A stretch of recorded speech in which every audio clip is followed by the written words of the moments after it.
Bueno, buenas tardes. Bienvenidos a la Fundación Carlos de Amberes. Gracias por estar aquí hoy con nosotros. Bueno, con motivo del 4º aniversario del principio de la Guerra de los 30 años, hemos organizado este acto en colaboración con Despertaferro Ediciones. Y bueno, tenemos el honor de tener con nosotros al profesor Peter Wilson, que es un historiador, como todos sabéis, de renombre internacional y autor del libro La Guerra de los 30 años, la tragedia europea, cuyo segundo volumen sale hoy a la venta. Y bueno, pues el profesor Peter Wilson dialogará con Eduardo de Mesa, que es miembro del Consejo Asesor de Estudios de Historia y Arte del patronato de esta fundación, y con Javier Gómez, que es cofundador de Despertaferro Ediciones. Y bueno, a los tres les doy las gracias por estar aquí hoy con nosotros y por este acto tan interesante. Bueno, os dejo con ellos. Thank you very much for being with us.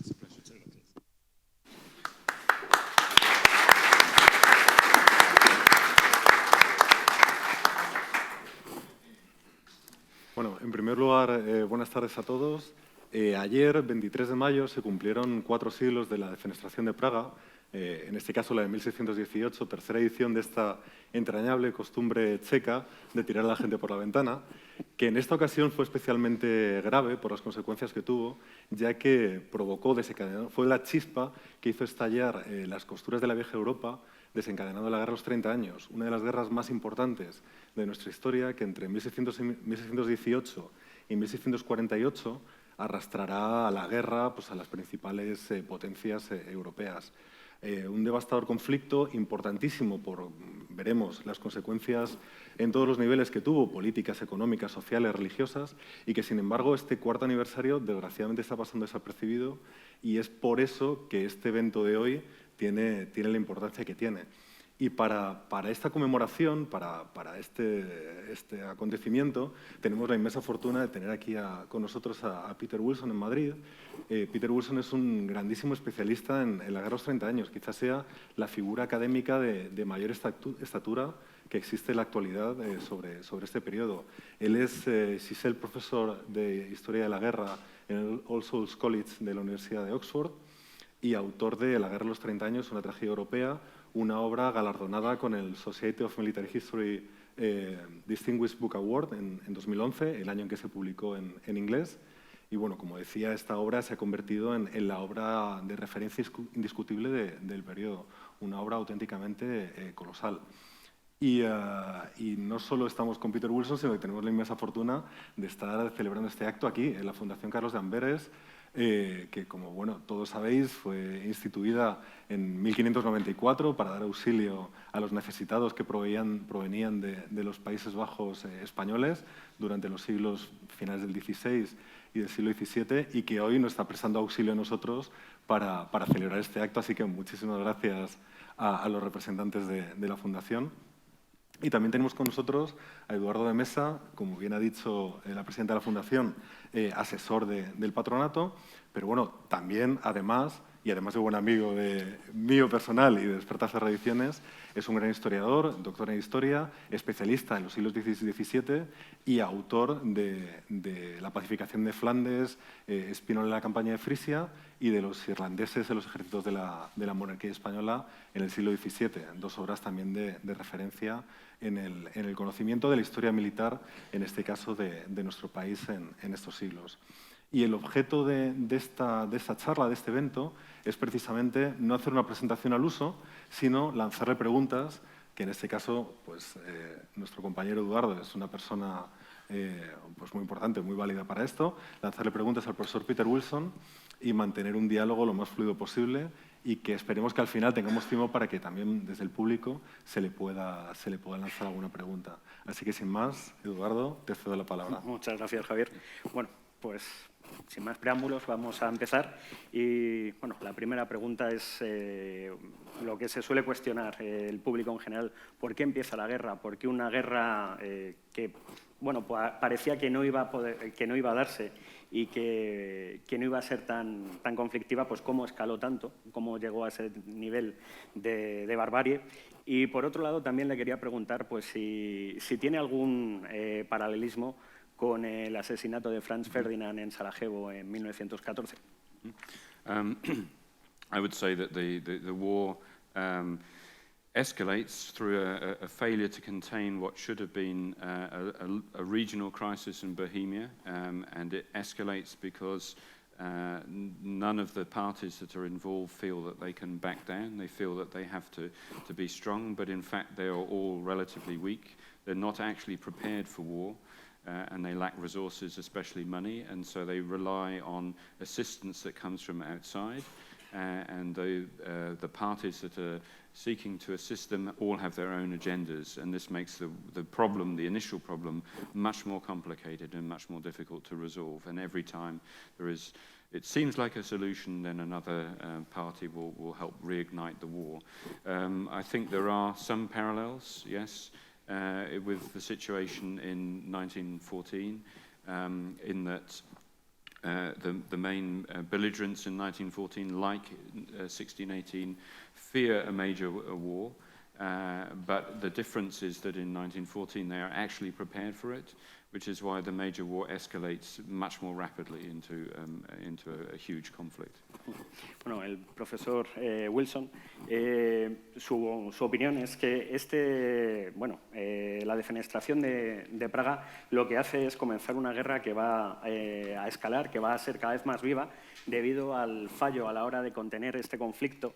No hubo el diálogo suficiente que se podría haber realizado para intentar que la guerra no fuera tan poco a poco ardiendo más por el territorio alemán. Y luego este fracaso se debió en mayor medida, bueno, pues porque ambos bandos, al principio, y luego los aliados de ambos bandos, pues se vieron, por así decirlo, arrastrados al conflicto. Ningún bando tenía los medios económicos, ni los medios militares, ni los medios, por así decirlo, de recursos humanos suficientes para esa guerra. Pero al final se vieron pues, absorbidos por el conflicto, y una manera, que es lo que hace que la escala de la guerra todavía sea mayor, fue a la hora de llamar, las diferentes partes fueron llamando aliados.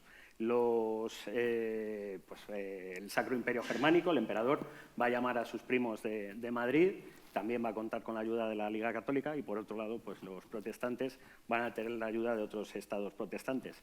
Por ejemplo, esta mañana lo hablábamos, Dinamarca en 1625, Suecia en 1630 y la entrada en la guerra de Francia en 1635, lo que va a suponer es que cada vez que se puede llegar a un final de esa guerra, la intervención de un nuevo aliado extranjero va a causar que esa guerra otra vez vuelva a emerger con más fuerza.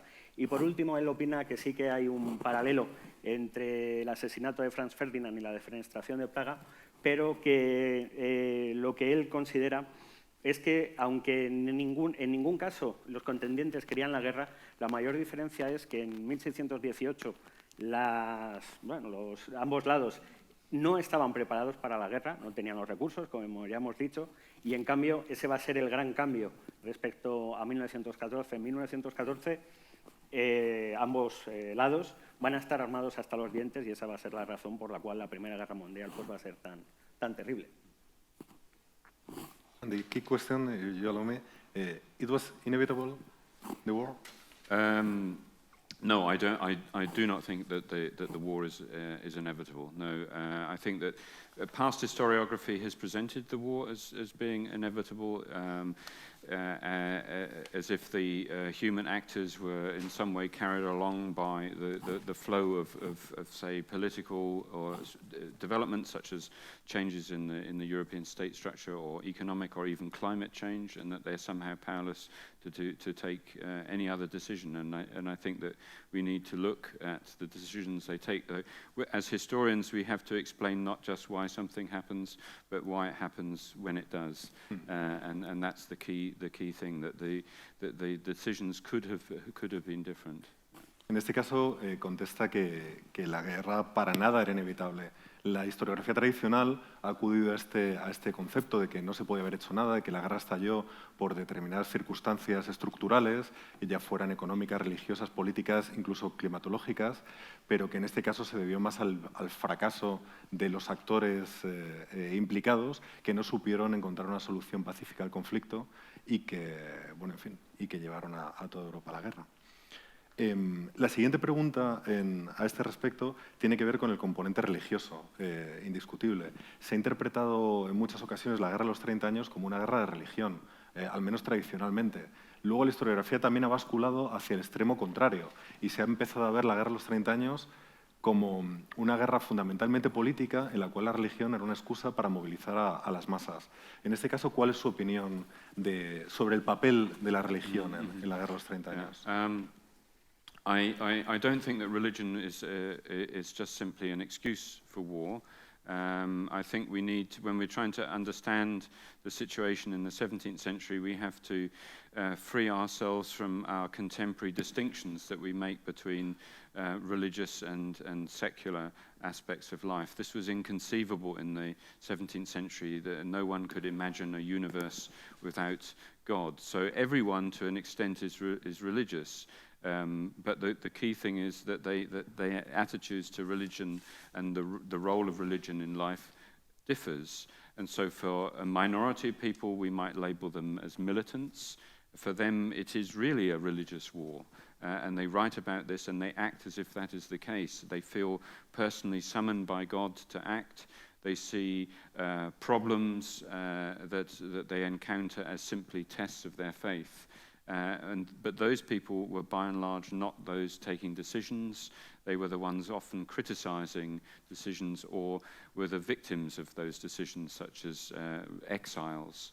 The majority of people, including the majority of those taking the decisions, would be, I would call them as moderates. So they share the same goals. They wish Christianity to be reunified along the lines of their own particular faith, but they think this is much further in the future, and their attempts to get there are more pragmatic, and they often differ on religious grounds with the militants. So, for example, they don't believe in providentialist theology. They think that this is a wrong interpretation, so they actually have religious differences that affect their political actions.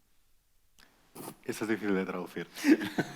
Lo que plantea básicamente es que a la pregunta de cuál es la importancia del componente religioso es muy matizable. Evidentemente no es una guerra de religión, la guerra de los 30 años, pero no podemos entender no podemos entender la religión en el siglo XVII como la entendemos en la actualidad, evidentemente. En el siglo XVII la religión lo impregnaba todo.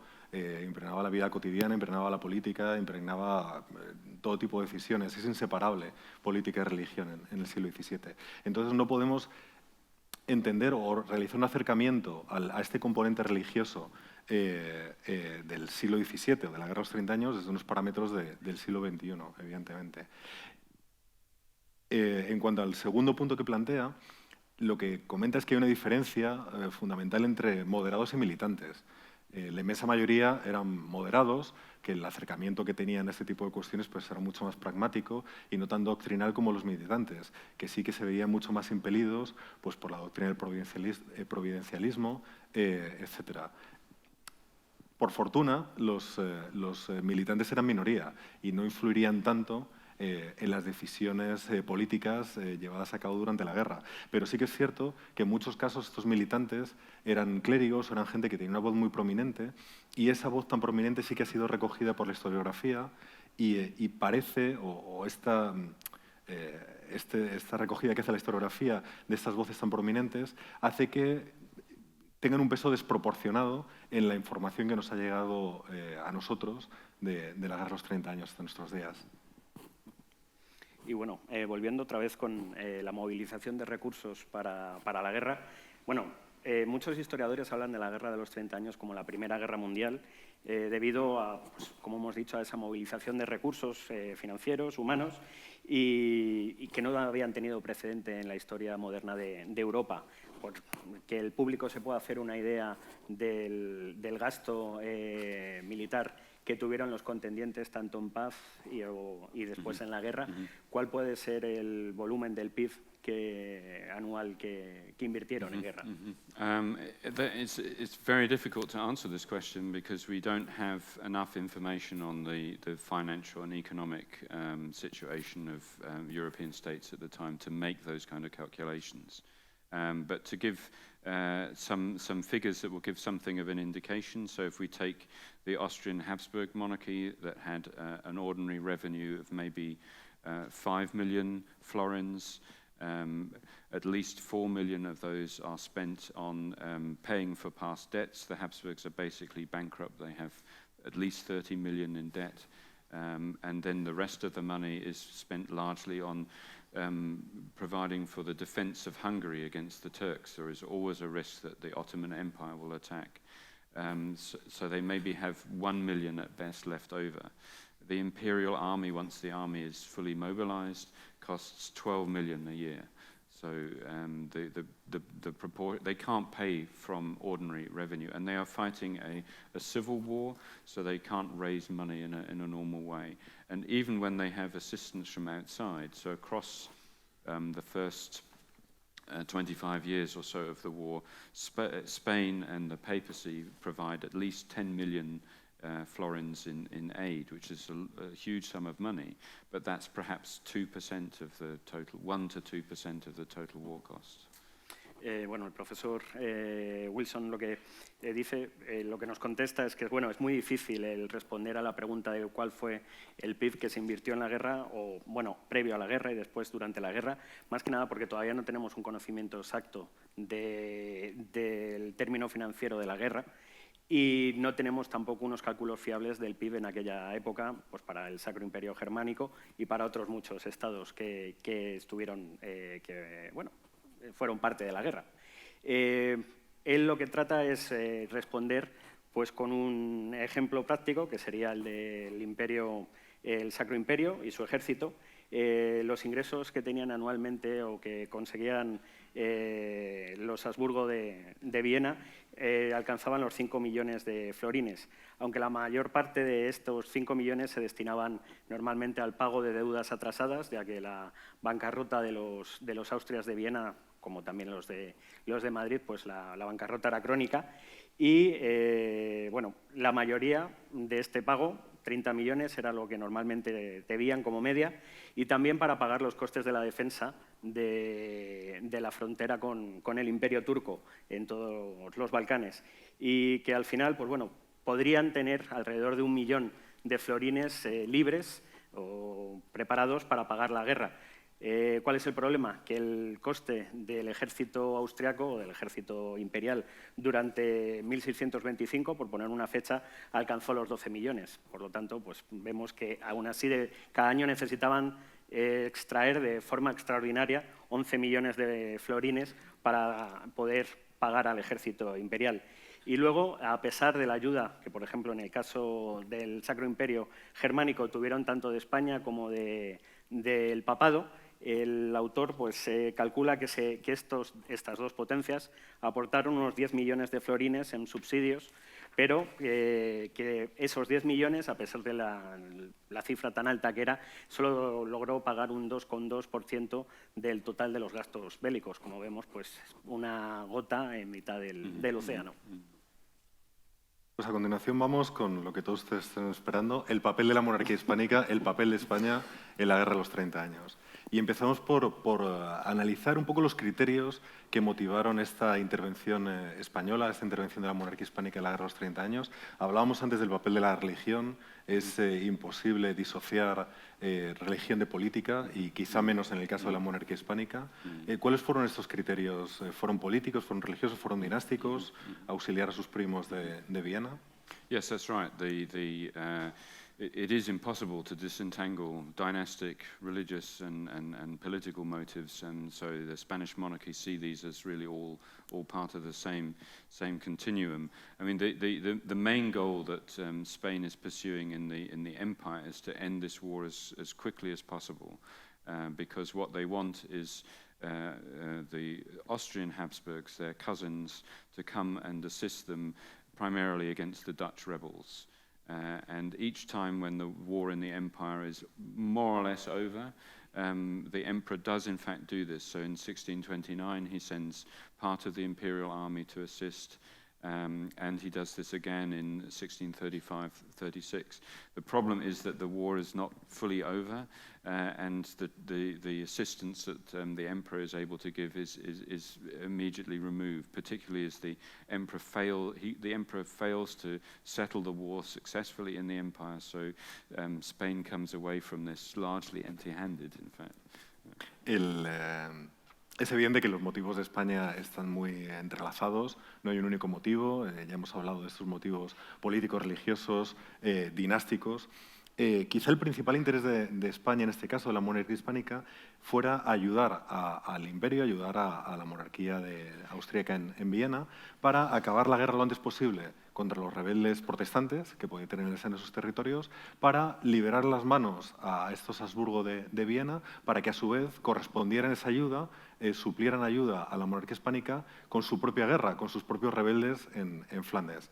La situación es que, de hecho, los Austrias de Viena, los Habsburgos de Viena, ayudan a la monarquía hispánica en Flandes en momentos en los que la guerra está a punto de acabar, en momentos en que la guerra, en 1629, 1635-36, en los que parece que la victoria es clara, en este caso para las armas católicas, pero desgraciadamente se fracasa a la hora de finiquitar la guerra, hablando coloquialmente, y esta ayuda puntual que prestan los Habsburgo de Viena a España en la guerra de Flandes finalmente termina diluyéndose porque en la última fase de la guerra los azares de las armas irán en contra, en este caso, del bando católico, y los Habsburgo de Viena se verán obligados a retirar esta ayuda y a no corresponder plenamente toda la ayuda o todo el auxilio que la monarquía hispánica había prestado anteriormente en Centro Europa a los Austrias de Viena.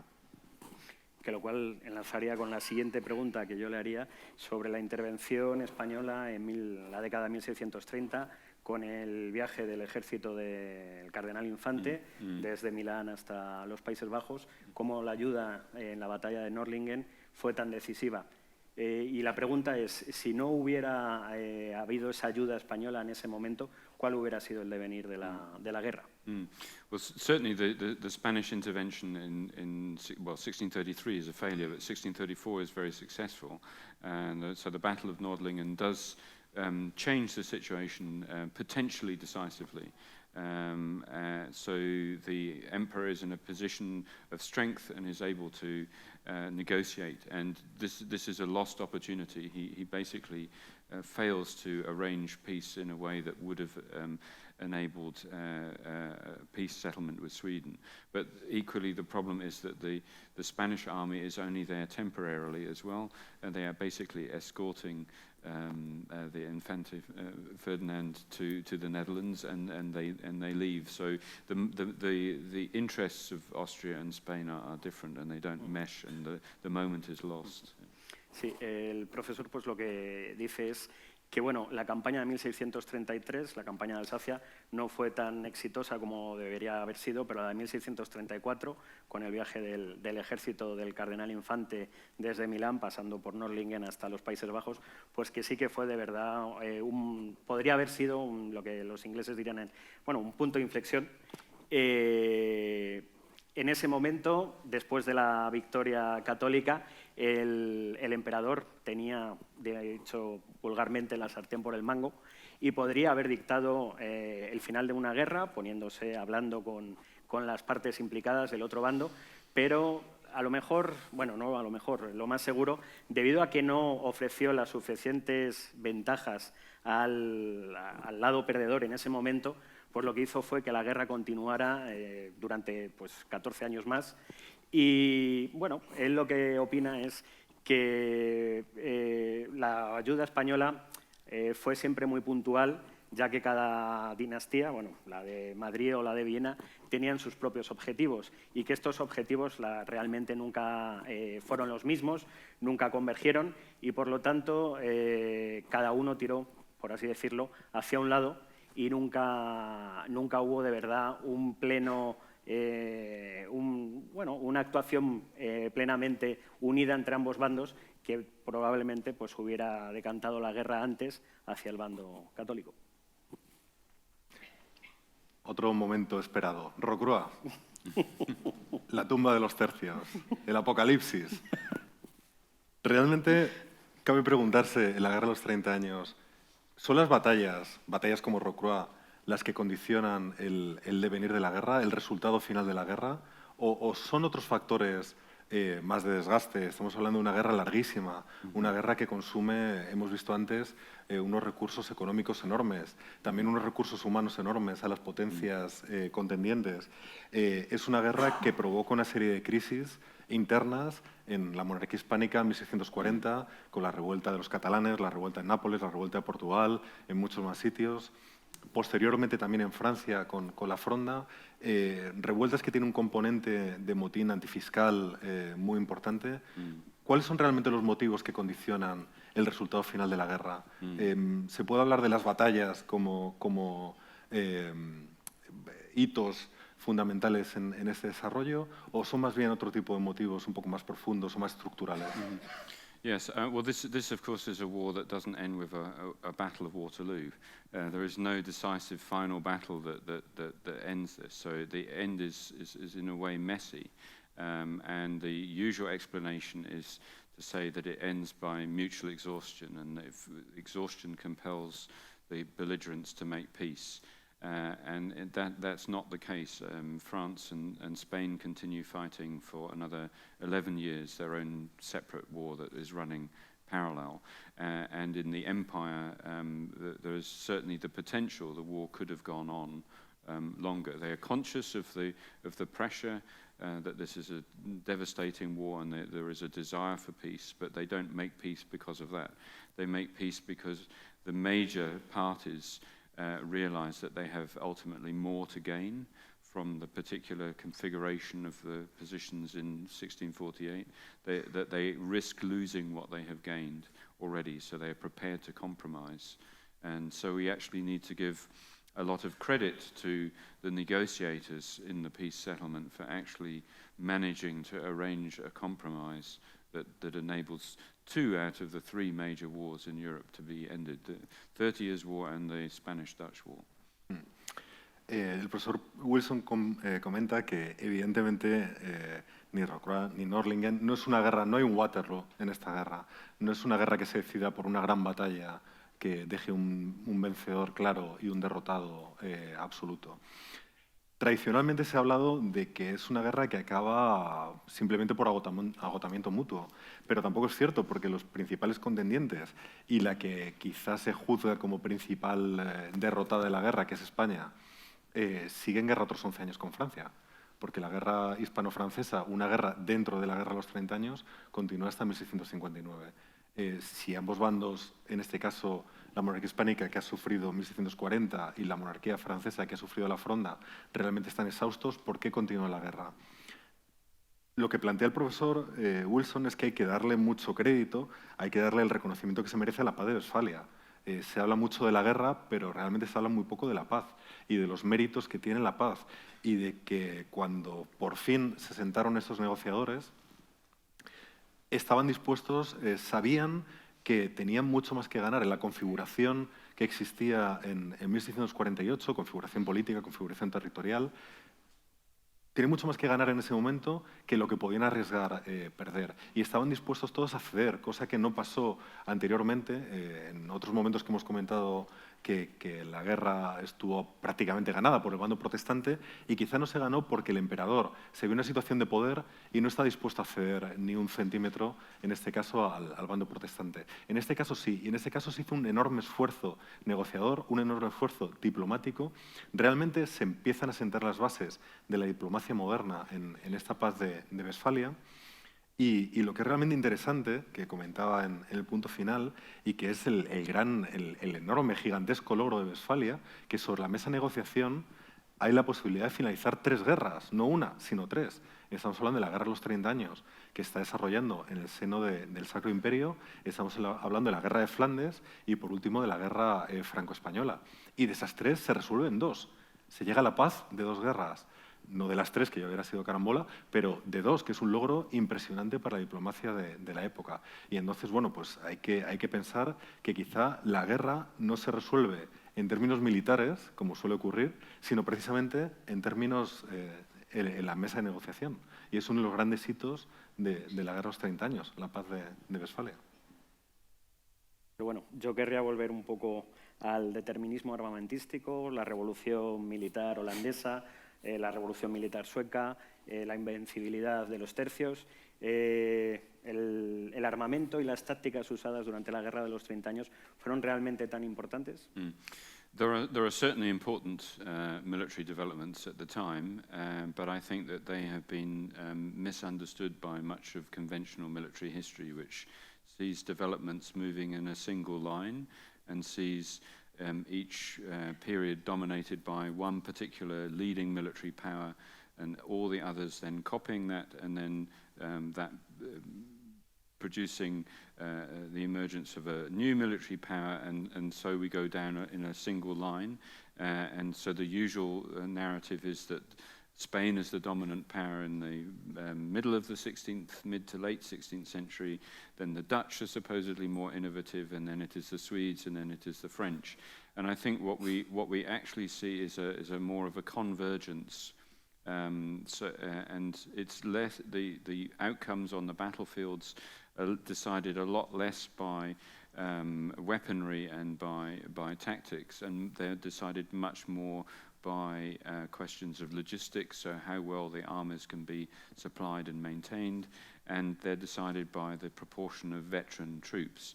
And it's precisely that makes Rocroi such a disaster, because the veteran Spanish infantry are killed or captured, and this is why that is why the battle is important. It's not that the French were necessarily they win, they only barely win anyway. It's nearly a Spanish victory. Bueno, el profesor Wilson, pues lo que opina es que no es la historiografía militar clásica lo que ha hecho ha sido malentender el devenir de ese desarrollo. Normalmente la historia militar clásica, pues lo que ha cogido ha sido o se ha explicado a través de un uso lineal de la historia, en la cual una potencia ha tenido la hegemonía militar y luego el resto la han copiado. Ha habido un periodo más o menos de igualdad hasta que otra vez alguien vuelve a hacerse con la hegemonía debido a una serie de, pues ya sean, no en su nombre, en mi nombre, la mal llamada revolución militar. Y ahí pues podemos ver un poco pues, el determinismo armamentístico y militar. Primero es el Imperio Español, va a ser hegemónico, siglo XVI hasta casi el final del siglo XVI. Luego dirían que gracias a la revolución militar van a ser los holandeses, posteriormente van a ser los suecos, y él opina que eso no es así, que no fue así. No tuvo ni el armamento ni las tácticas tanta importancia en esta guerra, sino que más importante fue que al final lo que hizo la guerra fue converger los usos de esta guerra. Al final lo que va a ser importante, y van a poner todos los contendientes en práctica, va a ser el uso, pues, por ejemplo, de unos sistemas bastante similares, por no decir iguales, a la hora de pagar a las tropas, de alimentarlas y, sobre todo, hace hincapié en la importancia de los ejércitos veteranos. Al final de la guerra lo podemos ver cómo se va a preferir, esta mañana hablaba yo con él sobre ello, cómo se van a preferir ejércitos. Al principio de la guerra van a ser ejércitos más grandes, pero no tan fogueados, y al final de la guerra lo que se va a preferir van a ser unos ejércitos más pequeños, pero mucho más veteranos. Son tropas veteranas que se fue realmente, si fue una hecatombe Rocroi, la hecatombe solo vino realmente por la pérdida de veteranos en la batalla, no en sí por la pérdida de territorio, porque en la pérdida de territorio apenas tiene no se traslada al territorio en ese mismo año ni en años posteriores, ya va a ser bastante tiempo después. Entonces, hay que hacer mucho hincapié pues eso, en la veteranía de la tropa, que va a ser lo que va a decantar para un lado o para otro las batallas.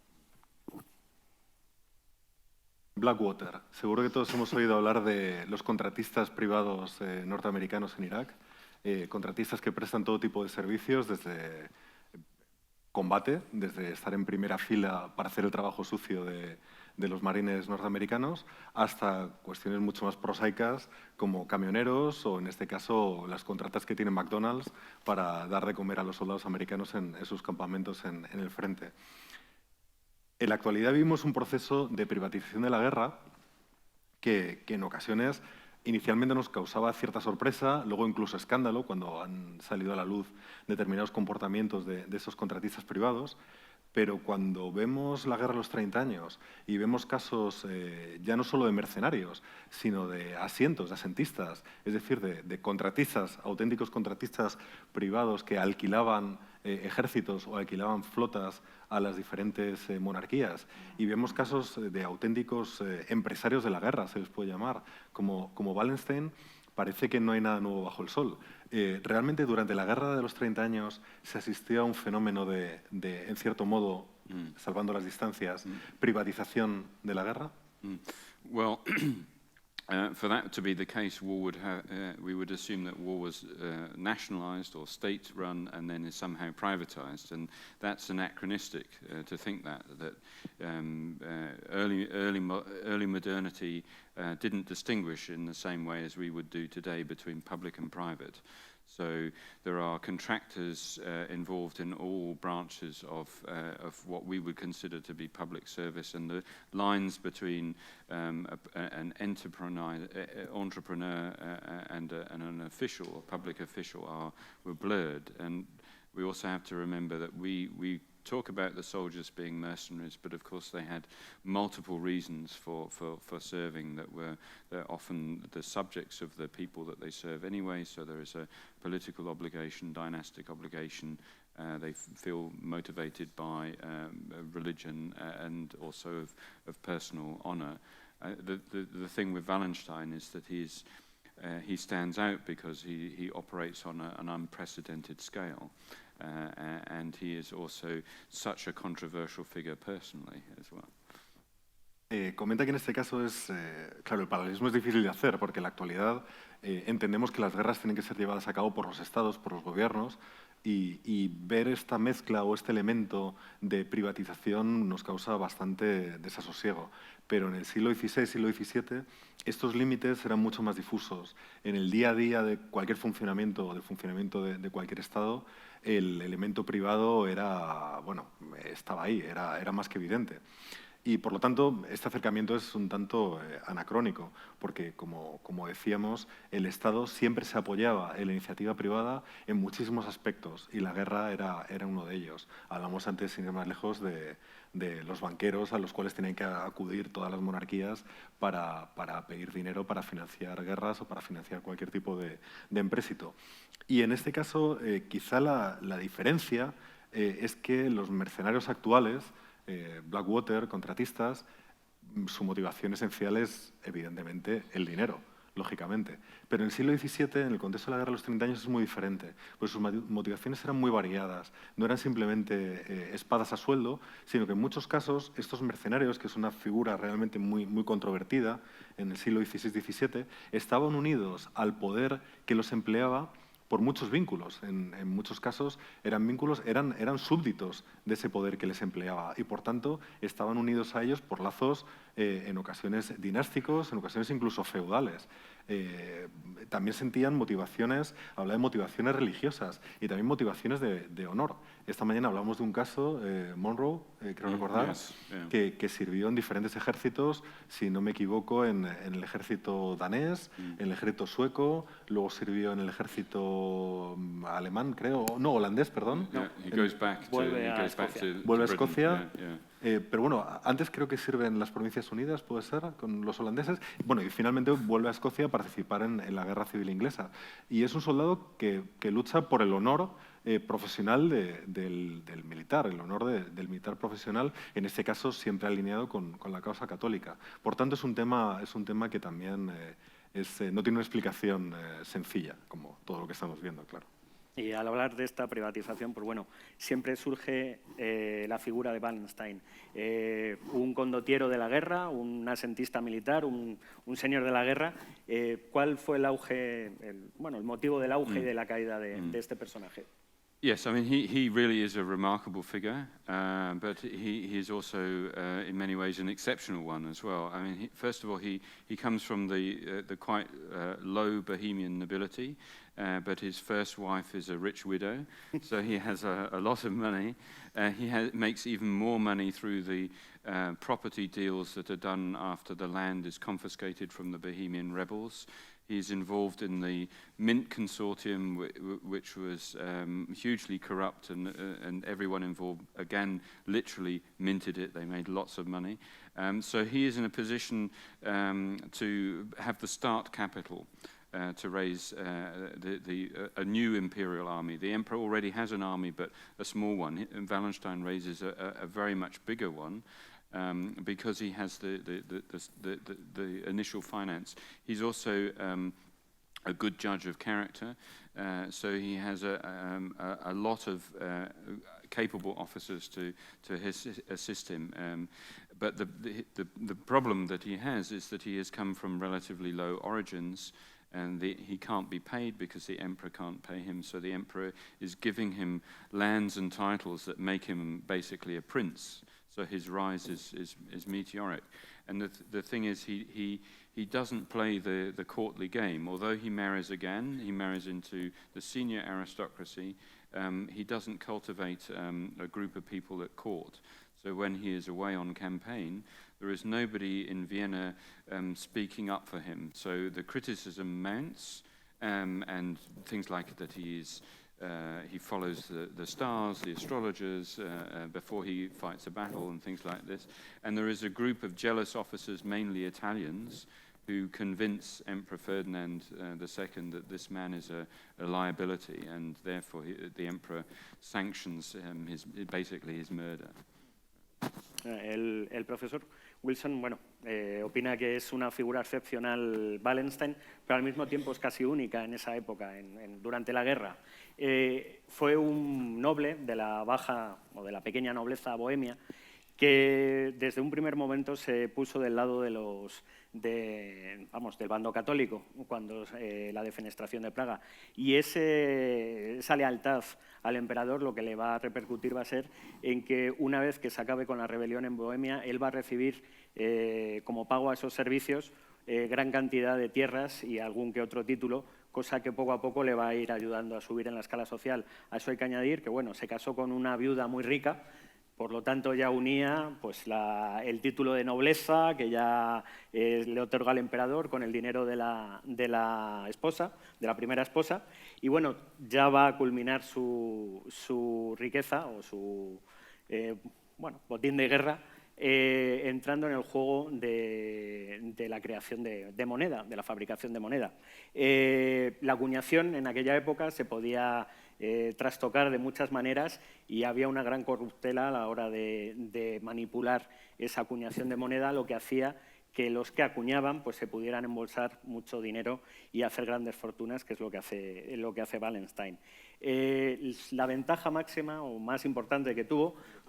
Eduardo, sí, de la confiscación de las tierras de los protestantes bohemios, que aprovechando la revuelta de Bohemia echa mano y dice, bueno, esto nos lo vamos a quedar por aquí entre los coleguitas, y es quizá uno de los principales elementos con los que amasa su fortuna realmente. Y además es una fortuna que se retroalimenta, porque en esos estados posteriormente él lo que va a hacer va a ser, pues, por ejemplo, crear molinos, crear fábricas de pan, crear fábricas de vestimenta. Entonces al final él mismo está retroalimentando esa riqueza, porque al final el emperador va a ser a él al que le va a tener que pagar. Pero bueno, volviendo a la contestación del profesor, pues una de las grandes... él fue muy hábil, Wallenstein fue muy hábil a la hora de juzgar a las personas. Supo rodearse de un grupo de oficiales muy competentes desde el punto de vista militar y siempre pues, estuvo rodeado de un gran alto mando.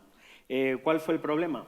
Que a pesar de que él juzgaba también a las personas, no supo jugar el papel que se debe jugar en una corte en la edad moderna. Él, una vez que muere esta primera esposa, va a casar con otra señora de la alta aristocracia alemana Y bueno, esto le va a abrir las puertas de la corte de Viena. Pero ¿cuál es el problema? Que él muchas veces va a estar en campaña, no va a estar físicamente en Viena, y eso lo que va a ayudar va a ser a que, ya que él nunca ha cuidado de tener aliados dentro de la corte, pues en el momento que él se va, todos los cortesanos lo que van a aprovechar va a ser para hablar mal de él.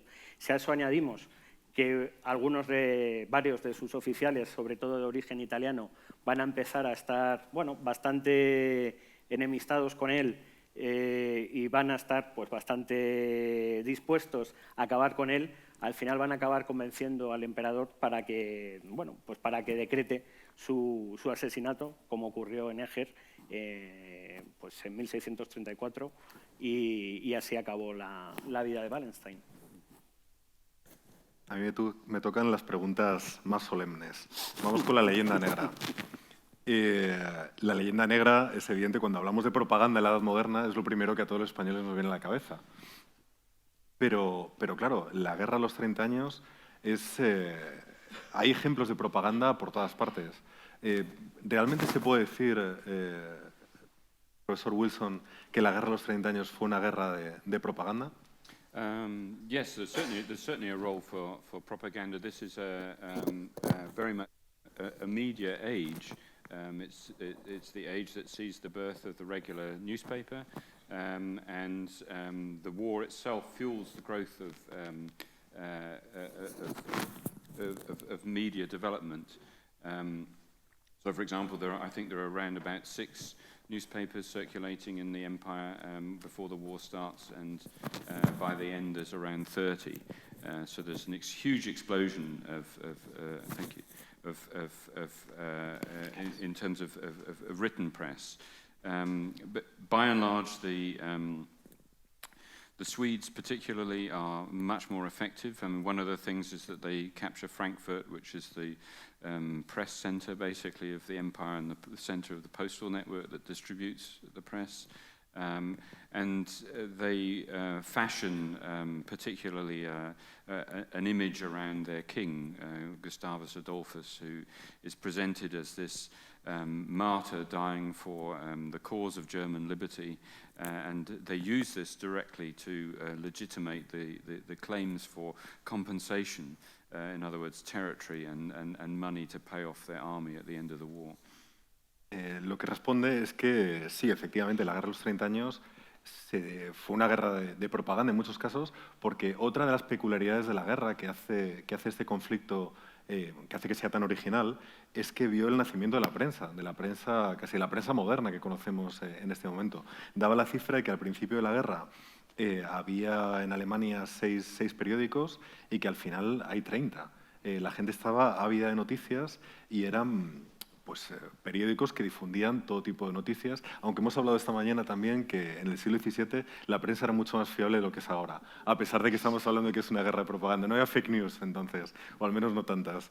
Y que un ejemplo claro de este uso hábil de la propaganda política fueron sin duda los suecos, que desde Alemania manejaron estos diarios y sobre todo trabajaron a la hora de fabricar una figura de su rey, de Gustavo Adolfo, que como saben todos ustedes muere durante la guerra de los 30 años, y pretenden convertirle en un mártir precisamente para justificar sus exigencias, para justificar sus demandas. Es decir, hemos sacrificado hasta nuestro propio rey en pos de la consecución de las libertades, libertad religiosa, política, etcétera, de los protestantes alemanes, ahora queremos algo a cambio. Y de esta forma justificaban estas exigencias tanto políticas como económicas, como sobre todo también territoriales. And expanding this question, this morning we talk about why the Spanish black legend in the Low Countries survived so long until today, but not this Swedish black legend in Germany.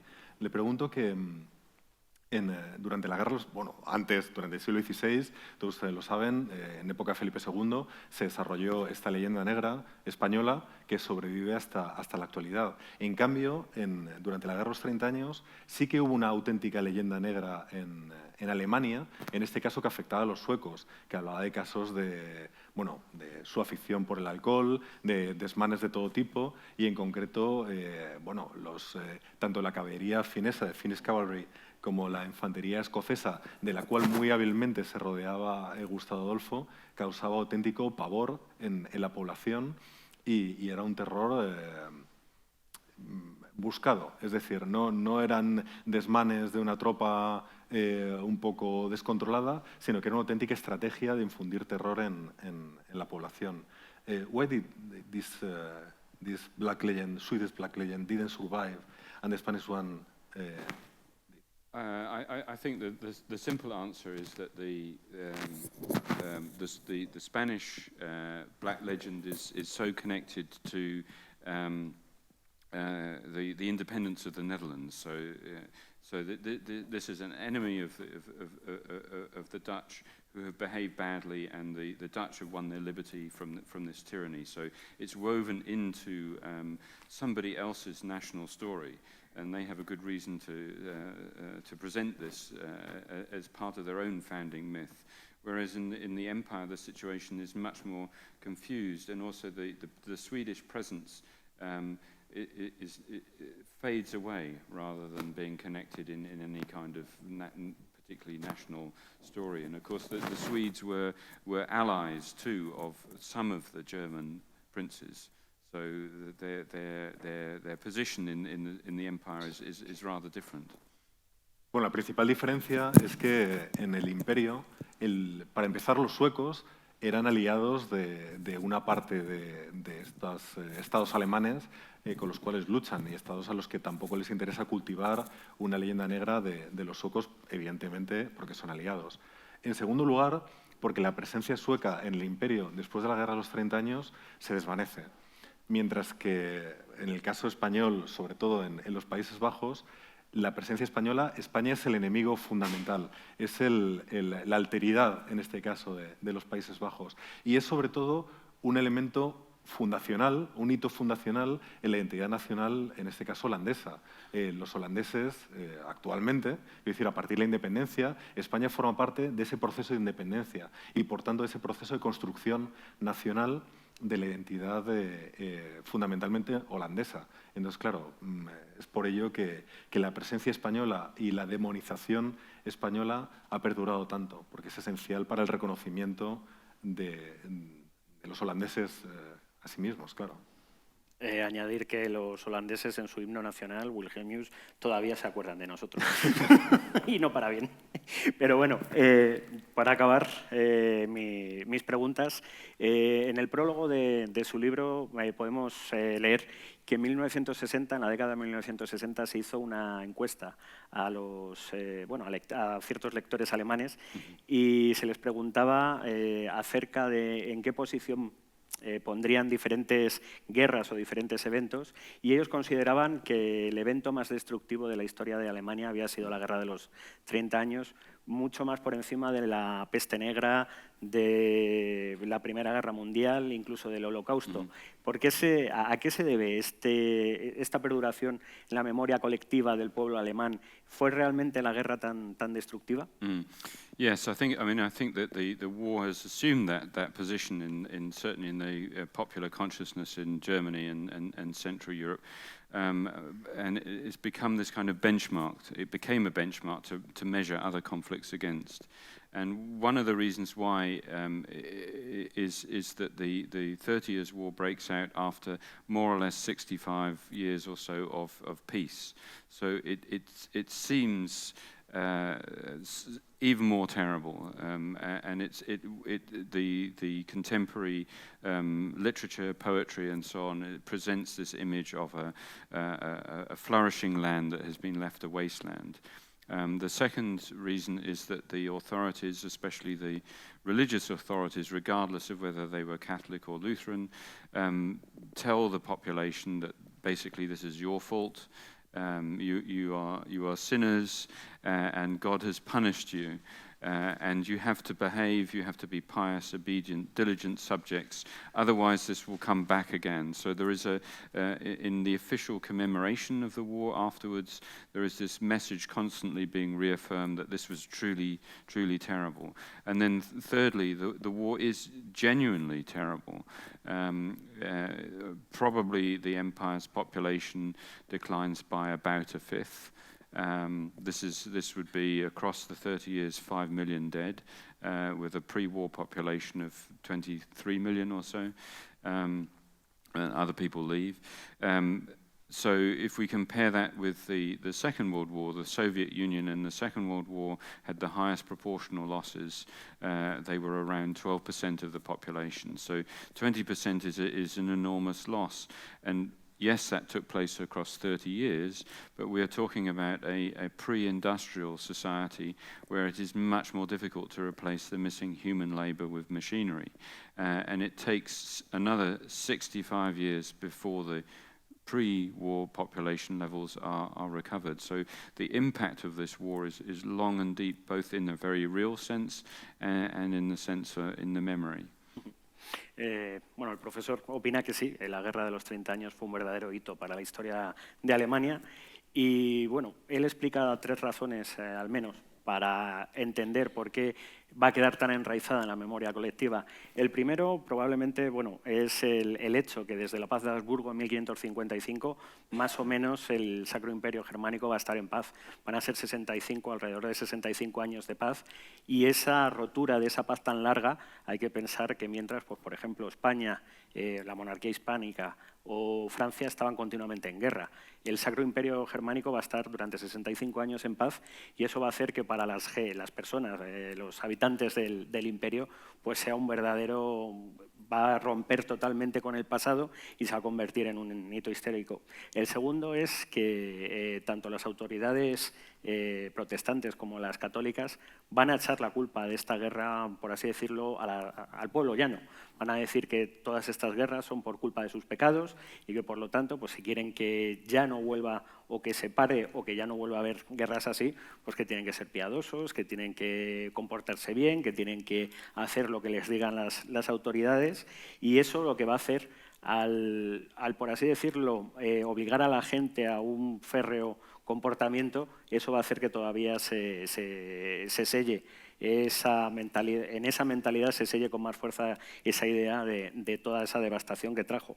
Y por último, pues relativo al porcentaje de población que se llega a perder, se calcula que en la Guerra de los 30 años la población del Sacro Imperio Germánico desciende entre un 20 y un 25%.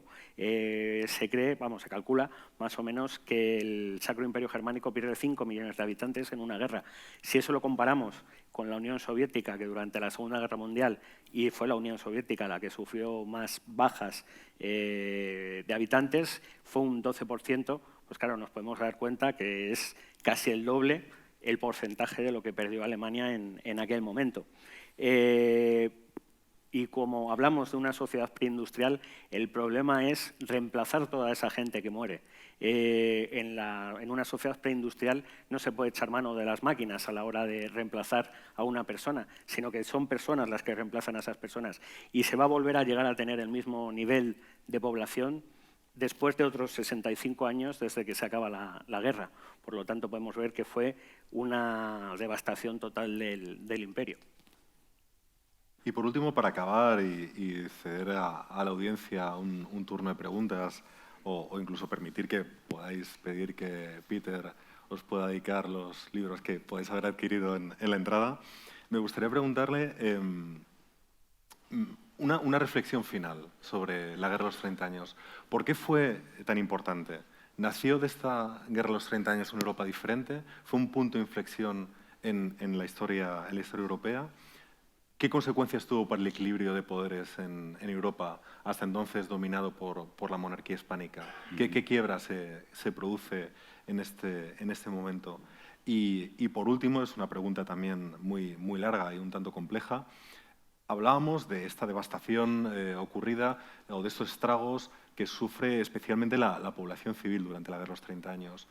¿Realmente se toman algún tipo de medidas a la hora de regular, de limitar la guerra, para que no se produzcan estos excesos, sobre todo contra la población civil? I think in the longer term, the war marks a fundamental shift in the structure of European politics.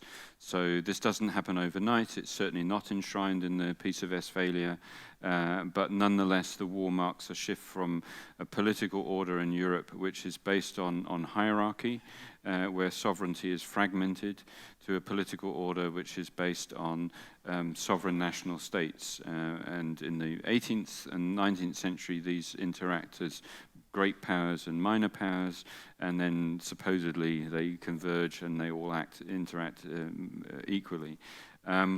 So I think in that sense that the war does project that, and it does do that at a more immediate practical level by leveling down the position of Spain and the Habsburgs generally. So the position of the emperor is indeed diminished within Europe. The position of the Spanish monarchy is diminished. A medium-sized power, Sweden, has arisen in the north, for example. So there are some of those changes already. And then the third point about the attempts to regularize warfare is definitely the case. I would agree with that. That all are aware of the horror of the war, but those in power want their armies to be efficient political instruments. So they want them to be disciplined and they want them to be firmly under control. And for that, they need the resources to ensure that those armies are effective. And this drives forward fiscal and institutional developments to support what become permanent armies. Contesta a la pregunta que, bueno, evidentemente la guerra de los 30 años es fundamental y tiene una serie de consecuencias importantísimas, y quizá la principal, desde su punto de vista, sea un cambio drástico en las relaciones internacionales.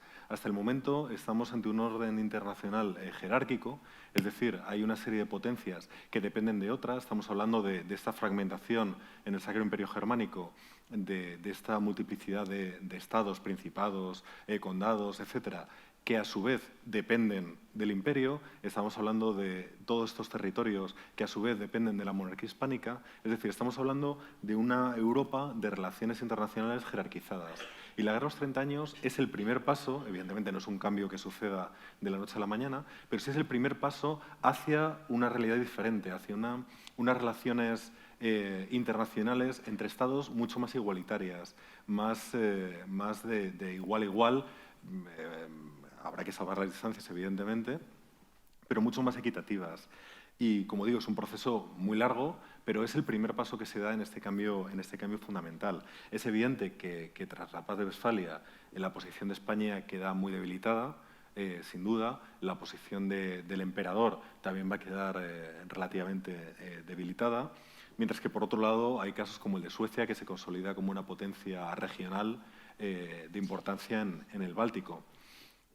Y la segunda parte de la pregunta, si se trata de regular de algún modo la guerra para que no sea tan devastadora, la cuestión es que, bueno, tanto las autoridades eclesiásticas como civiles eran plenamente conscientes ante 1618 de que la guerra era devastadora. Quiero decir, no descubren nada nuevo con la guerra de los 30 años.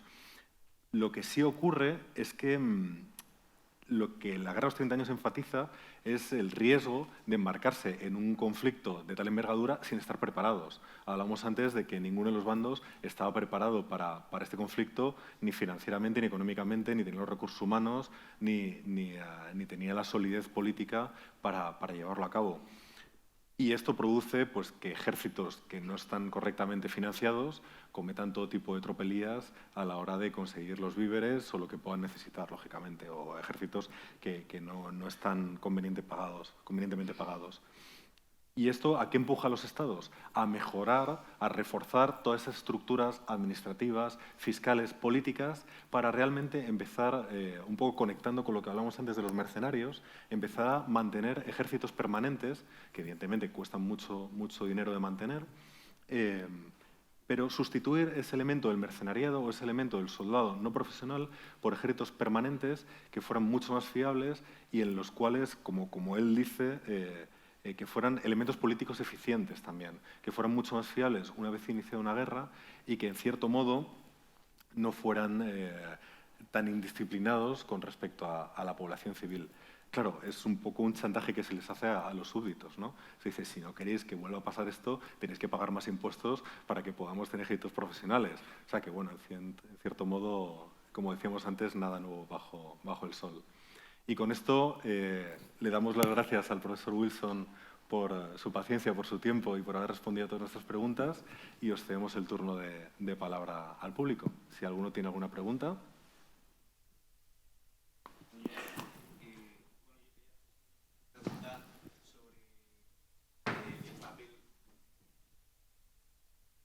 Yo quería hacer una pregunta un poco al profesor sobre el papel de Francia en la Guerra de los 30 años. Bueno, me parece que es como el enemigo oculto, ¿no? Que está jugando, moviendo un poco las fichas con el tema de los subsidios, por ejemplo, a Suecia, que en realidad, en cierta medida, interviene tardíamente, pero que su papel es fundamental. No sé si podía comentar algo sobre la perspectiva francesa de la Guerra de los 30 años.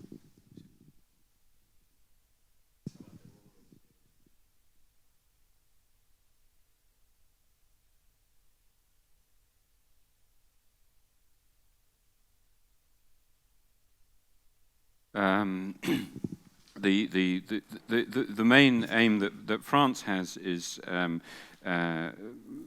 driven by its own security concerns. After all, France in the second half of the 16th century has undergone a cycle of religious and political civil wars, so that the monarchy is in a weakened state, and the French monarchy has a sense that it is endangered by the Spanish monarchy. So the main point about French policy is to try and check Spanish Habsburg power around Europe, and this is the main reason why they are become involved in the 30 Years' War. They want the 30 Years' War essentially to continue to keep Austria busy.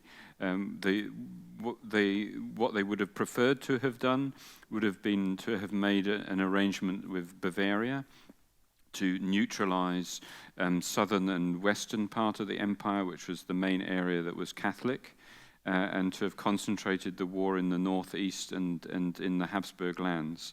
But this policy fails, so they are basically compelled to support the succession of Protestant powers intervening to fight the Austrians.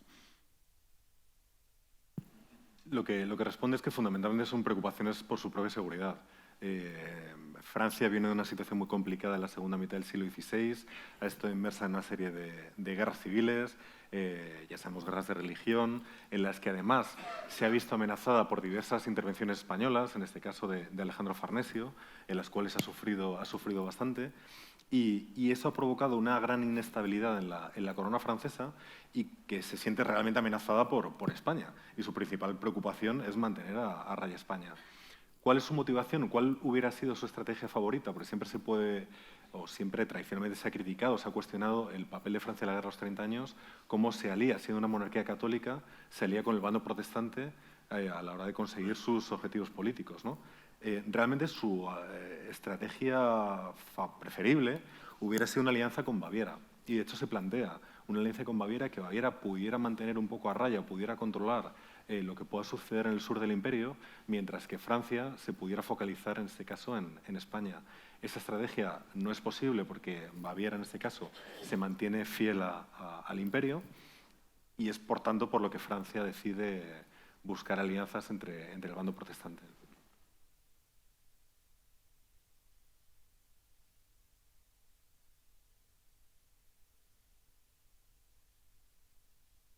First of all, I would like to thank Mr. Wilson, Mr. de Mesa, and Mr. Gomez, because it's been wonderful. Secondly, if with the exception of France, it seems like there were two sides, Protestant side and the Catholic side. Does that mean that before the war, during the war, and after the war, the Protestants became the powerful ones in Europe?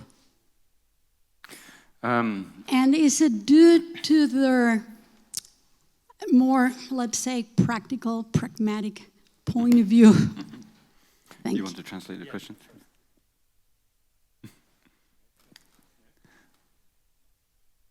¿Ahora? Sí. La señora primero nos ha agradecido, sobre todo al profesor Wilson, su presencia aquí. Y luego pues lo que ha preguntado ha sido cuál es que a excepción de Francia, pues parece que esta guerra está dividida entre dos polos, el católico y el protestante, y que parece que finalmente va a ser ese polo protestante el que va a ser el vencedor, el que por ese pragmatismo que muchas veces se ha hablado protestante, pues lograron la victoria. ¿Me puede recordar un poco más, por favor? Ok. Más o menos.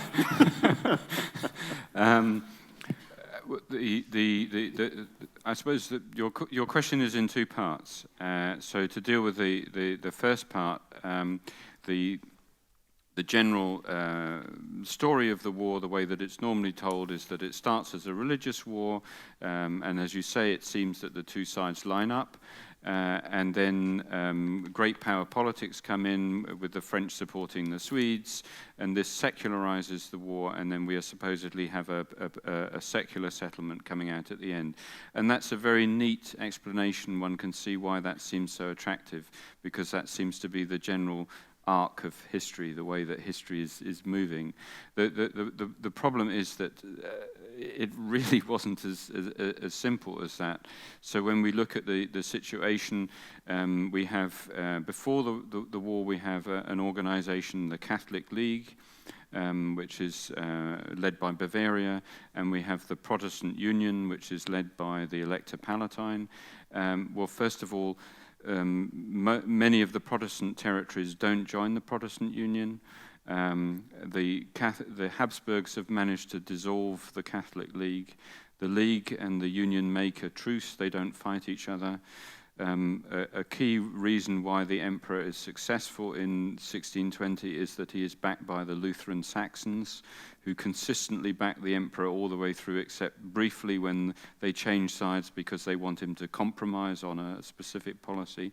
Even when we look at the more local level, we find that, for example, at in the final stage of the war, the imperial army is commanded by Peter Melander von Holzapfel, who is a Calvinist, so he's an adherent of a religion which is technically illegal in the empire. So the situation is much more complicated. But the second part of your question refers to how the war has been remembered. And it has been remembered as this religious struggle, and a major reason for that is that much of the history was written by Protestant German historians in the 19th century who wanted to tell a story about the building of a Prussian-led Germany, the post-1870 Germany, and that meant that this terrible national trauma had to have some sense, had to have a meaning, and the meaning was the preservation and ultimately the triumph of Protestantism. But even that story can be cut away. This is the age of the Baroque, and 50 Protestant princes convert to Catholicism in the century after the 30 Years' War. So even that story doesn't hold up. Sí. Podríamos decir que la explicación al uso ha sido esa, que estaban los dos bandos divididos, en unos siempre los protestantes, en otros siempre los católicos. Por ejemplo, antes de la guerra van a aparecer dos organizaciones, por un lado la Liga Católica, al mando de ella estaba Baviera, y por otro lado la Unión Protestante. Pero, curiosamente, entre ambas organizaciones o entre ambas alianzas, lo que se va a firmar antes de la guerra es un tratado de no agresión entre ellos. Entonces ya se empieza a ver que la religión sí que es una guerra religiosa, pero que también tiene curiosidades es, por ejemplo, los sajones, el estado sajón, va a estar siempre o casi siempre al lado del emperador, exceptuando un tiempo bastante corto, siempre va a ser un aliado del emperador. Y en cambio, pues, los bávaros, a pesar de que no llegan nunca a tener un tratado con Francia, pero sí que sobre todo al final de la guerra se ve que, bueno, se frenan un poco a ver si ya Francia gana y se acaba esta guerra. Luego, a la hora de explicar por qué recordamos así que el lado protestante es el vencedor, pues esta guerra, sobre todo en el siglo XIX, fue escrita por historiadores alemanes, historiadores protestantes en su mayoría, y entonces es por eso que han dejado esa semilla, ese pozo, y por lo cual siempre se va a ver, o se quiso ver en aquella época, cuál fue el significado de esta guerra. Esta guerra, al fin y al cabo, ¿por qué se luchó? Y ellos, la contestación que dieron fue, bueno, pues por la supervivencia del protestantismo, y luego, posteriormente, en el XIX, porque el protestantismo, encarnada en Prusia, va a ser, por así decirlo, la fuerza dominante en la recién unificada Alemania. Sí, yo le quería preguntar al profesor que, siendo la Guerra de los 30 años un conflicto que se desarrolló fundamentalmente en Europa continental y los actores fueron estados de la Europa continental, ¿qué influencia tuvo esta contienda, esta guerra en un país que es el suyo, que es Inglaterra, durante ese periodo de esos 30 años y las consecuencias que pudo tener para Inglaterra como potencia futura después de esta guerra? Gracias. Also, we always think that the 30 Years' War is a war fought in Europe, in continental Europe. He asks about what happened at the same time in Great Britain, if the consequences and, well, all that stuff, the paper of the war in Great Britain. Yes. The war has an impact in Britain. First of all, James I is trying to mediate a solution, and because his daughter is married to Frederick V, the Elector Palatine, who unwisely accepts the Bohemian crown and then is defeated and loses his lands. And this is a dynastic problem for James, because his family is involved.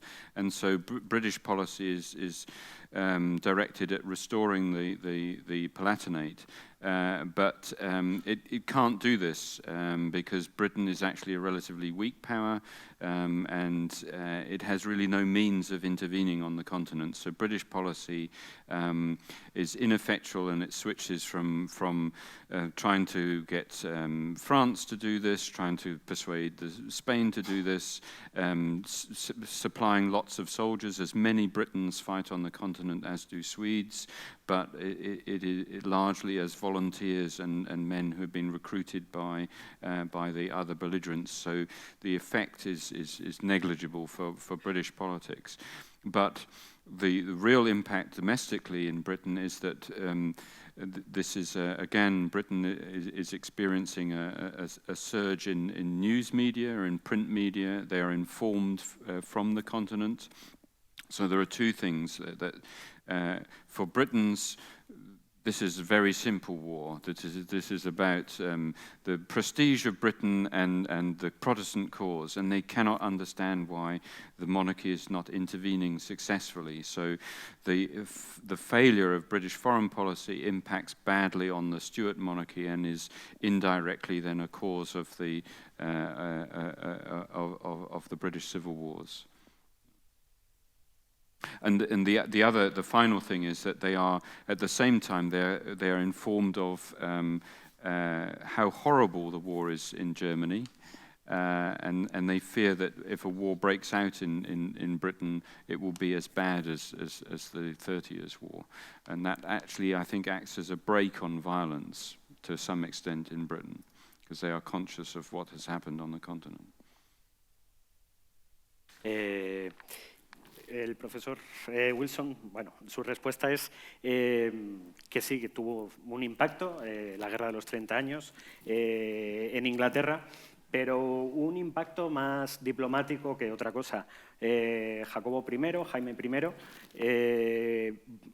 ya que, o debido a que nada más empezar la guerra, su hija está casada con el elector palatino y las tropas españolas y las tropas bávaras van a invadir ese palatinado, pues él, en defensa de su hija y de su yerno, pues él va a intentar convertirse en un mediador para que esa guerra no vaya más y para que se restituyan los estados del elector palatino. El elector palatino, como todos sabemos, bueno, pues, es derrotado, la derrota primero de los bohemios en Montaña Blanca, la invasión del Palatinado por Spínola, y al final el papel que va a tener, o que la guerra de los 30 años va a tener para Alemania, es simplemente una política hacia la restitución de ese Palatinado.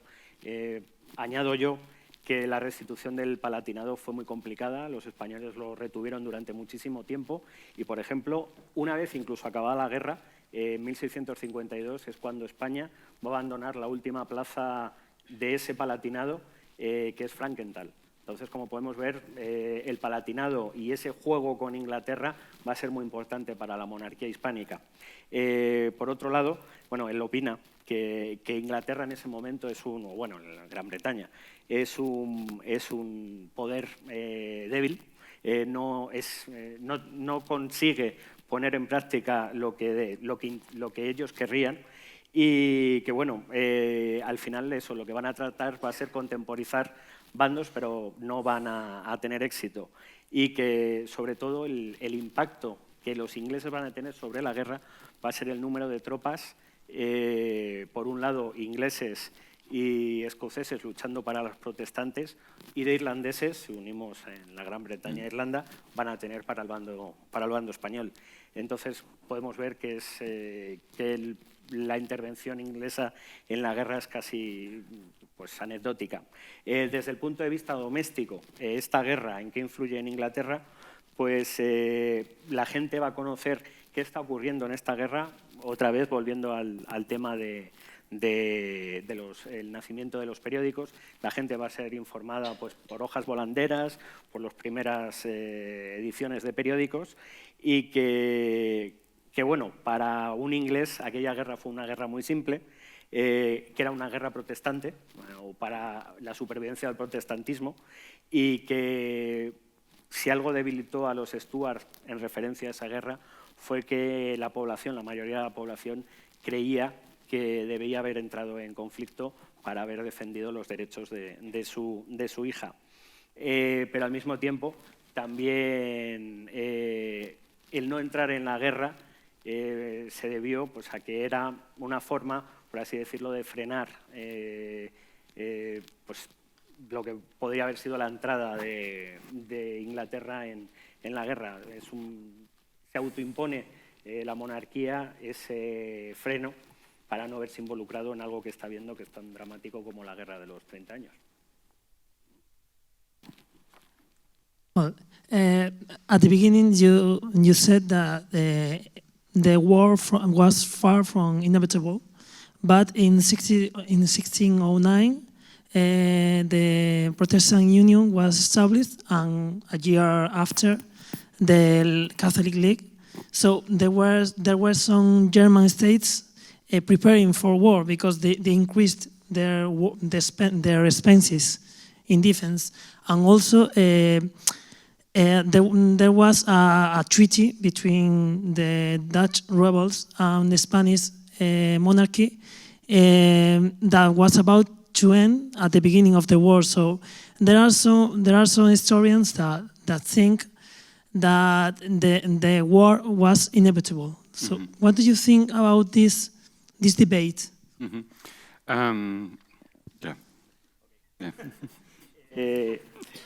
Bueno, pues preguntan acerca de, bueno, que él afirma que esta guerra estaba lejos de haber sido inevitable, o sea, fue inevitable, no fue inevitable, perdón.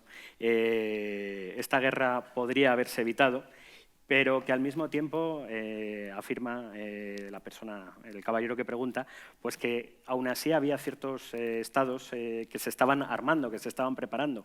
Por lo tanto, sí que había gente que olía ese estallido. Y por otro lado, pues claro, es inevitable la pregunta acerca de si era evitable esta guerra qué pasaba con la monarquía en ese mismo momento, que en 1621 pues, iba a reiniciar la guerra de Flandes contra los rebeldes holandeses.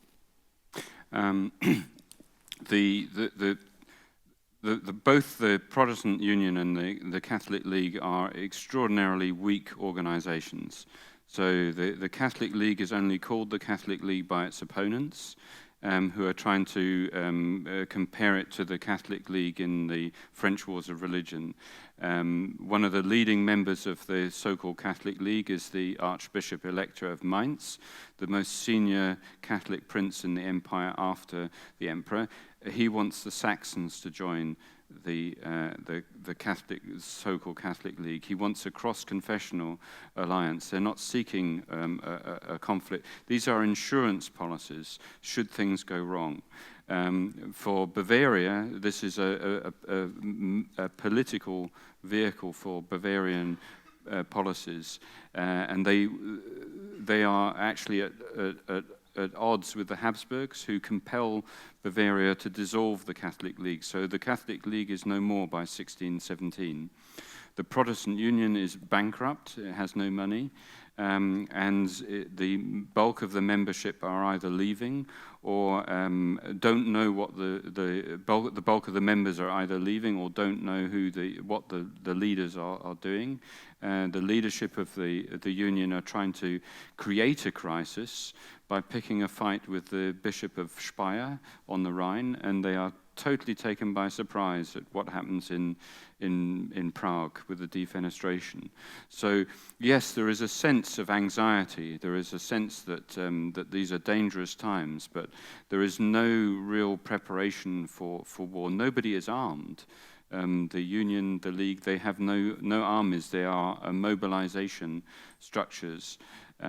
So I don't think that this is inevitable. This is much more how the Bohemian crisis gradually spirals out of control, that they cannot contain it. Bueno, el primer punto que el profesor Wilson dice es que ambos, la la Unión Protestante como la Liga Católica, en realidad eran unas organizaciones bastante débiles. La Liga Católica estaba financiada casi exclusivamente por Baviera, y Baviera pues, en muy poco tiempo va a cortar esa ayuda a la Liga Católica para poder armarse ellos mismos. Por ejemplo, y hablando otra vez de la relación entre confesiones, el obispo de Mainz fue el que ayudó a que los sajones no entraran de parte de los protestantes en la guerra, sino del emperador, como ya hemos dicho. Y luego los líderes de la Unión, pues de la Unión Protestante, muchos no sabían ni qué estaba ocurriendo. Por ejemplo, el obispo de Espira fue sorprendido por el estallido de la guerra. En realidad esto lo que nos dice es que no hay una preparación real, que a todos más o menos les coge de improviso. Sí que hay, pues se arman, pues como se arman casi todos los estados en aquella época, pero no hay una preparación real para una guerra, y mucho menos pensando en que en esa guerra fuera a ser tan larga.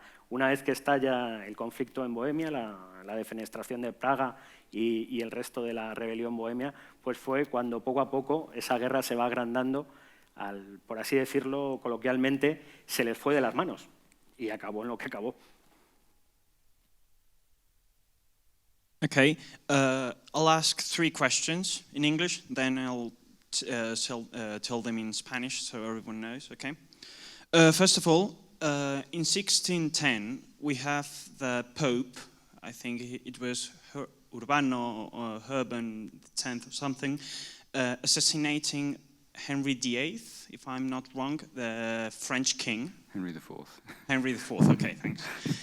And then, in this 30 Years' War, we have the Vatican City not only supporting France, but denying any help to the Catholic states. O sea, lo que he querido decir es, en 1610 el papado decide sacrificar a Enrique IV, rey de Francia, pero sin embargo, durante la Guerra de los 30 años es el propio papado el que decide apoyar a Francia, un país que está en aras de convertirse en un país laico, con el cardenal Richelieu, que no tenía ninguna amistad por los católicos, y da la espalda a las monarquías católicas. Well, second question would be, in your opinion, did Spain act correctly during the 1940s uprisings, giving preference to the uprising in Catalonia rather than the uprising in Portugal, taking in mind that strategically it would be more important to have the whole Iberian Peninsula as one, rather than have Portugal, which that would be later on be supported by British, and, well, keeping Catalonia, which is strategically the only advantage it would be for the French. O sea, lo que quiere decir es, en su opinión, en la opinión del profesor, a España actuó de manera correcta al anteponer Cataluña frente a Portugal durante las revueltas de 1640. And the third and final question would be, we all know that Philip II of Spain didn't really want the Flanders and all the Holland region because it was a nightmare for him. So he gave it to his nephew, if I'm not mistaken. Then with Philip III of Spain, it came back, that region, to become part of Spain. Wouldn't it be easier for the Spanish monarchy to reach an agreement, a peace talks, if they hand out to the French or to the Netherlands that region, which was only causing bloodshed of Spanish blood? Lo que quería decir es, Felipe II de España cedió la región de Flandes porque no quería tener nada que ver con ella, era un derramamiento de sangre española. Con Felipe III se recuperó esa región porque se recuperó, vamos. Y lo que le he preguntado al profesor es si no merecía la pena a la monarquía española ceder esa región a cambio de unas conversaciones de paz mucho más favorables para España que seguir la guerra, incluso después del Tratado de Westfalia con Francia. Thanks. So the first question is about papal policy, and there we see, I think, this shift from an international order which is hierarchical to an international order based more on sovereign states. So the position of the Pope, traditionally, obviously, the spiritual leader of all Christendom. What do you do when Christendom is split? And so papal policy is directed at trying to broker peace between the Catholic powers. And this is not really a practical policy by the 1630s, when you cannot make peace without including the Dutch and including the Swedes. So papal policy is compromised. The papacy, of course, does play an important role through Contarini, who becomes later on a pope. He is one of the peace brokers in Münster during the peace negotiations. But the actual treaty states this treaty will be valid regardless what the Pope says, because they know the Pope will reject the treaty, which he does. So the 30 Years' War shows in this longer-term trend that it is a stage in the declining political importance of the papacy as a European actor. You want to? Yeah. Bueno, mayoritariamente el rol del papado, sobre todo durante las conversaciones para la paz de Westfalia, el papado se va a oponer a estas. Durante las conversaciones, toda la maquinaria papal lo que va a intentar va a ser que las potencias católicas no lleguen a un acuerdo. Y lo que va a pasar, bueno, parte de esa política va a ser llevada por Contarini, que posteriormente también va a ser papa. Y al final lo que acuerdan potencias, todas las potencias, sean protestantes, sean católicas, es que se va a aceptar al tratado que se llegue o a los dos tratados que se lleguen, a pesar de que el papado no lo acepte, como así pasó. Se va a pasar, como antes ya decíamos, de un orden internacional jerárquico a un orden nacional o un orden internacional de estados. Se va a reconocer a todos los estados por igual, no como anteriormente, que estaba pues, en primero en los estados pontificios y luego jerárquicamente se iban distribuyendo los países según las diferentes jerarquías. Y entonces, bueno, al final lo que va a pasar es que el papado va a quedar fuera de juego en estos tratados y se van a aceptar y aplicar a pesar de que el papado se oponga. Okay, so the second question is about Spanish strategy, and there I think we have to imagine the King of Spain is a householder. He has a large mansion, and there are many fires in different parts of his house, and he only has a few buckets of water. And this is the problem. How can he put out all the fires at once?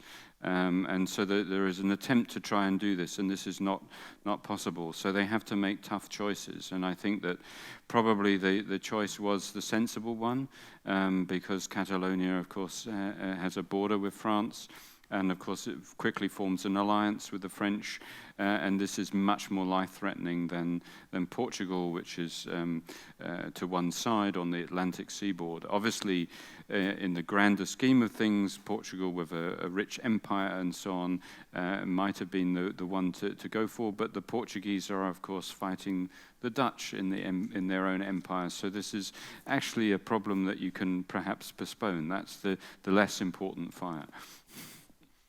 Bueno, la estrategia española en aquel momento pues la dictó las necesidades y como él dice en inglés, la dinastía de Madrid tenía demasiados fuegos y muy pocos cubos de agua.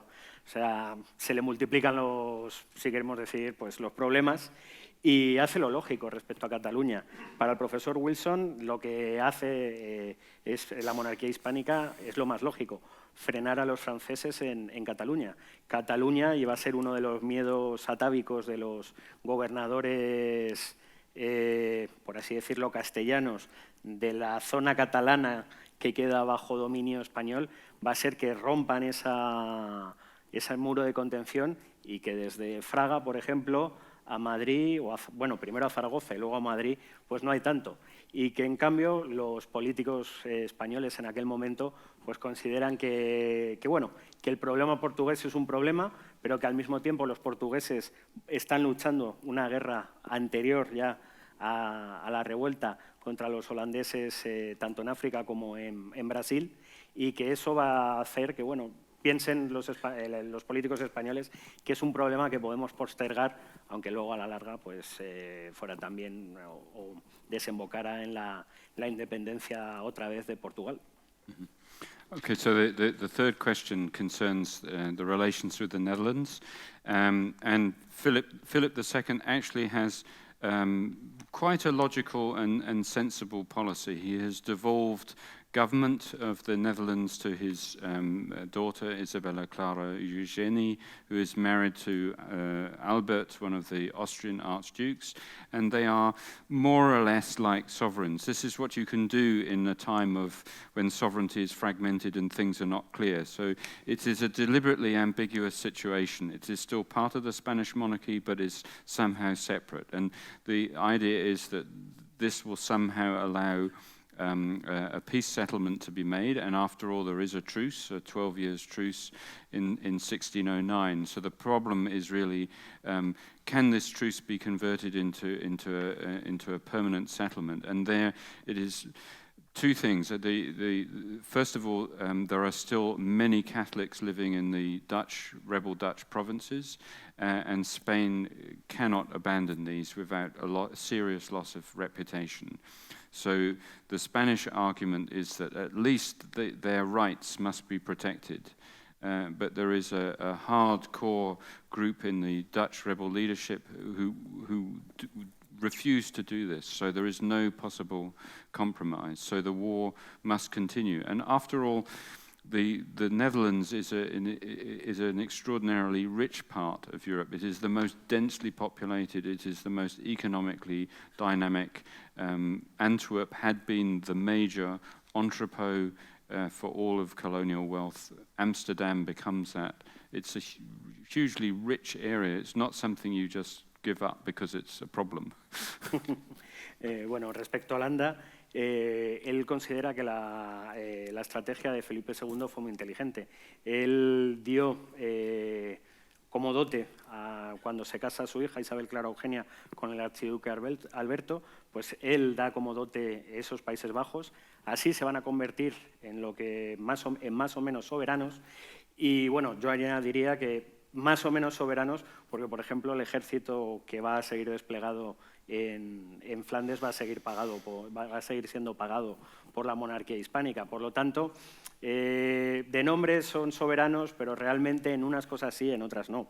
Esto, bueno, tiene mucho que ver con, por ejemplo, no pueden abandonar la zona tal que así, porque para la monarquía sería una pérdida de reputación tremenda. En aquella época la reputación era uno de los ideales políticos más importantes y tú no puedes retirarte de una zona de combate porque te vaya mal, porque en ese momento pues, te has mostrado a toda Europa como un estado débil. Luego también pues, influye mucho la cantidad de holandeses católicos que seguían viviendo en la zona sur de lo que hoy llamamos Holanda, en aquel momento por las Provincias Unidas, y al mismo tiempo no se llega a un acuerdo con los holandeses duradero, más allá de la tregua de los 12 años, debido a que va a haber una facción dura, por así decirlo, en el gobierno holandés, que va a estar siempre a favor de continuar la guerra. La guerra para Holanda va a significar riqueza, todo lo contrario que suele significar la guerra para un país. Ámsterdam se va a convertir, por así decirlo, en el centro del comercio colonial holandés, que desde 1600 se está expandiendo tanto por el Atlántico como por el Pacífico.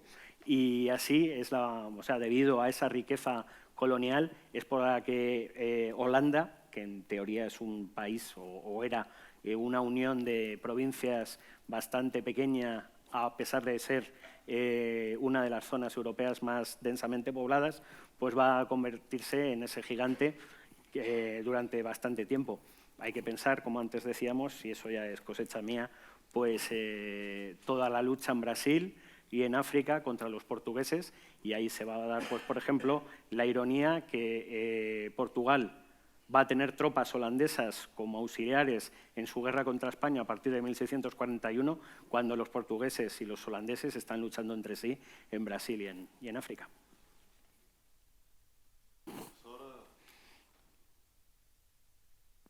Wilson llegó ayer a Madrid pasar las 2 de la mañana porque su vuelo se retrasó. Hoy ha tenido un día duro concediendo entrevistas y que está realmente cansado. Así que, por favor, una última pregunta antes de terminar. Hola, buenas tardes y muchas gracias a los tres, muchas gracias al profesor. Simplemente una pequeña pregunta, no sé si se abordó al principio de la tarde. ¿Cuál ha sido la actitud y el papel del Imperio Otomano, teniendo en cuenta que sus dos principales enemigos, los Habsburgos españoles y austriacos, estaban luchando en una contienda de tan magnitud durante 30 años? ¿Aprovechó las circunstancias o se quedó o estuvo empleándose en otros teatros?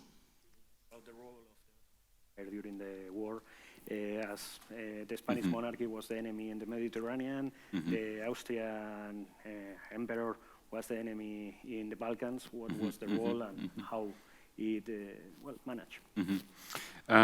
Yes, this is one of the important issues, because it's an event that doesn't happen. The Ottoman Empire is the dog that doesn't bark.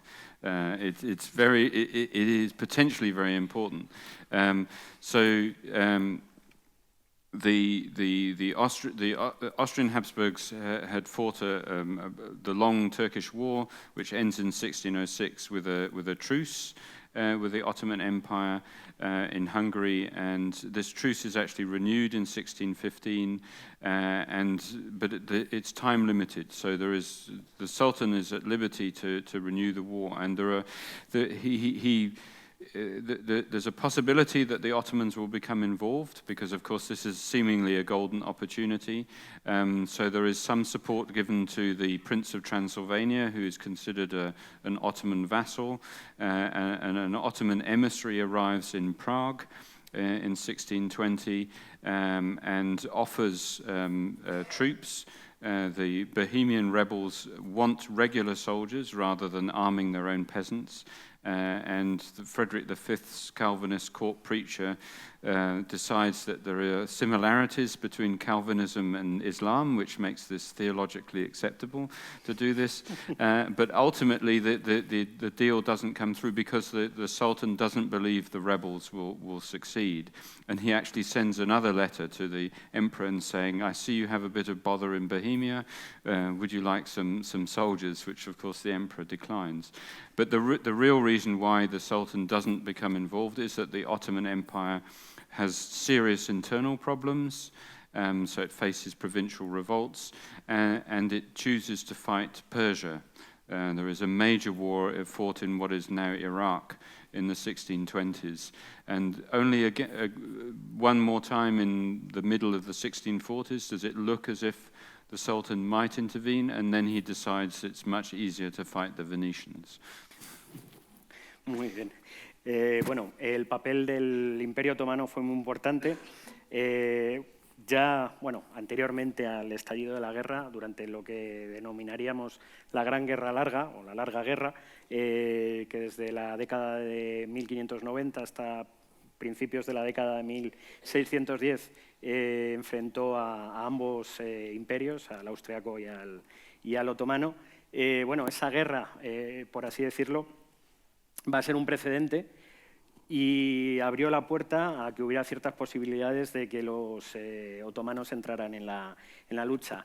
Los príncipes transilvanos, o el príncipe transilvano, en cuanto empieza a haber un poco de movimiento en Bohemia, va a querer intervenir, pero no le van a dejar. Por otro lado, los bohemios van a pedir directamente al sultán que les mande tropas para ayudarles en su rebelión. Bueno, somos calvinistas, vosotros otomanos, por lo tanto, bueno, podemos llegar a un acuerdo religioso, no importa tanto la religión, sino luchar contra el enemigo común.